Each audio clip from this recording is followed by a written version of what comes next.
आवेशों के पुनरावितरण में उभयनिष्ठ विभव का व्यंजन। तो हमें उभयनिष्ठ विभव v को हमें निकालना है। जब हम एक तो आवेश जब हम मुक्त रहेंगे और एक जब हम इनको आपस में दोनों उसको जोड़ देंगे, है ना, तो उस दौरान आवेशों का जो पुनरावितरण क्या होगा उसको हमें निकालना है, मतलब कि पुनः जोड़ने से, है ना, इस तरह से होगा। तो जोड़ने से पहले, जोड़ने के बाद है। जोड़ने से पहले क्या है, देखो माना ए व बी दो गोले पृथक्कृत चालक हैं, दो गोले अलग अलग अपना, है ना।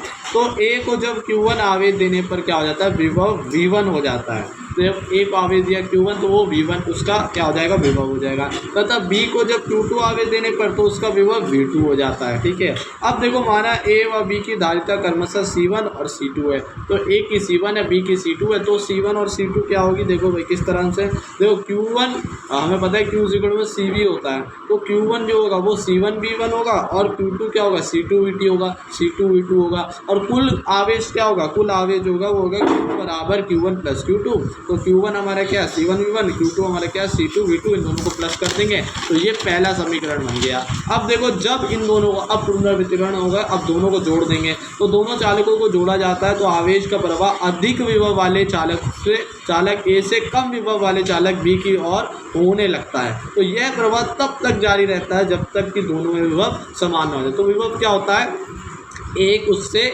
मतलब आवेश को पहुंचने में किया गया कार्य, है ना। तो यहाँ पर क्या होता है, कम से ज़्यादा में जा रहा है और ये कम से ज़्यादा जब तक जाता रहेगा, सॉरी ज़्यादा से कम में जा रहा है, तो ये जब तक जाता रहेगा जब तक वह बराबर ना हो जाए। तो ये बराबर हो जाएगा, समान होने पर जब हम जोड़ देंगे तो उभयनिष्ठ विभव V हो जाएगा। तो V बराबर क्या होता है, वो Q बराबर CV होता है। तो V बराबर क्या हो जाएगा, कुल आवेश बटे में कुल धारिता, मतलब Q बटे में C। तो यहाँ पर कुल आवेश कुल धारिता बटे में कर देंगे तो V इज इक्वल टू में यहाँ पर Q1 कुल आवेश Q1 प्लस Q2 है और कुल धारिता C1 प्लस C2 है। तो हमें पता है Q1 और Q2 क्या था, C1 V1 plus C2 V2। तो और यही इस तरह से हम V is equal to C1 V1 और C2 V2 बटे में C1 प्लस C2 को ही हम क्या बोलेंगे, उभयनिष्ठ विभव के लिए व्यंजक है। तो हमने निकाल लिया।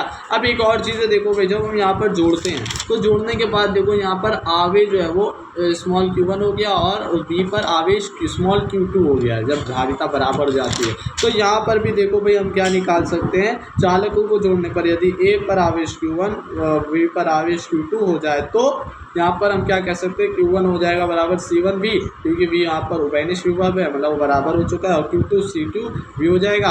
अब इन दोनों का जब हम क्या बने अनुपात करें Q1 बटे में Q2, तो इस तरह से हम C1 V1 और C1 V और बटे में C2 V कर दिए, V से V कट जाएगा तो C1 बटे में C2 का अनुपात आएगा। अतः दो आवेशित चालकों को जोड़ने पर आवेशों के पुनर्वितरण में धारिताओं का अनुपात आवेशों के अनुपात के बराबर होता है। तो धारिताओं का जो अनुपात है वो आवेशों के अनुपात के बराबर होगा जब दोनों चालकों को, आवेशित चालकों को जोड़ दिया जाता है।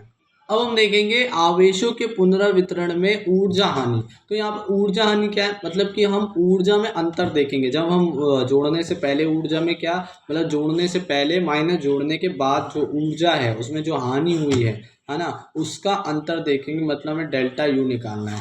तो चालकों को जोड़ने से पूर्व पहले हम निकालेंगे, माना A और B दो पृथक्कृत चालक हैं जिनकी धारिता क्रमशः C1 व C2 है। माना A को Q1 आवेश देने पर उसका विभव V1 तथा चालक B को Q2 आवेश देने पर उसका विभव V2 हो जाता है। तो चालकों को जोड़ने से पूर्व A की ऊर्जा, तो हमने ऊर्जा वाला फॉर्मूला निकाल रखा है पहले भी, जो होता है 1/2 Q स्क्वायर बटे में V। तो इस तरह से हमने फॉर्मूला निकाला था, है ना, Q स्क्वायर बटे में C।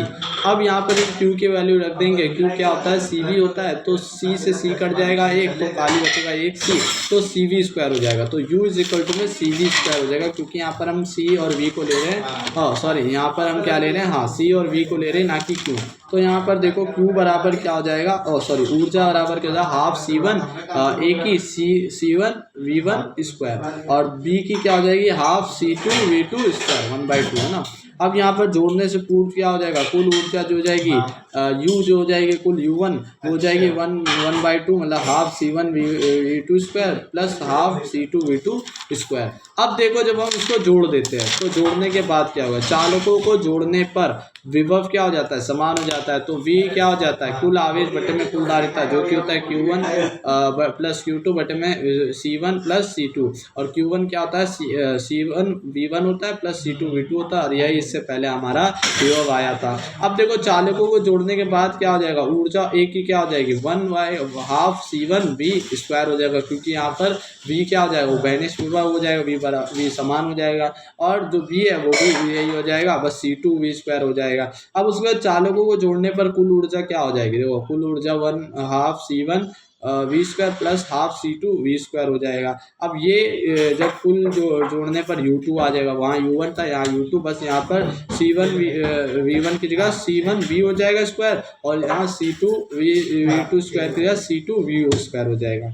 अब यहाँ पर देखो V स्क्वायर क्या है, कॉमन ले लेंगे हम, और फिर V की वैल्यू यहाँ से लिख देंगे हम समीकरण 2 से, है ना। समीकरण 2 से हमने यहाँ पर V की वैल्यू रख दी, और जब हम इसको कॉमन लेकर पूरी तरह से सॉल्व करेंगे तो हमारा आंसर जो आएगा, मतलब अंतर जो आएगा जब इसको माइनस करेंगे, है ना, आपस में, तो माइनस कैसे होगा, चालकों को जोड़ने पर ऊर्जा में परिवर्तन डेल्टा U क्या होगा, बड़े का माइनस छोटे से, तो U1 माइनस U2 करेंगे तो यहाँ पर क्या आ जाएगा, देखो U2 का जब हमने माइनस करा, जब हमने यहाँ पर समीकरण बनाई, तो यहाँ पर जो डेल्टा U आया वो आया इस बराबर C1 C2 और under root V1 minus V2 का होल स्क्वायर और बटे में 2 C1 प्लस C2। तो इस तरह से हमारा क्या आया है, ये आंसर आया, जिसमें C1 C2 बटे में 2 C1 प्लस C2 और ऊपर हमारा whole twice V1 minus V2 है।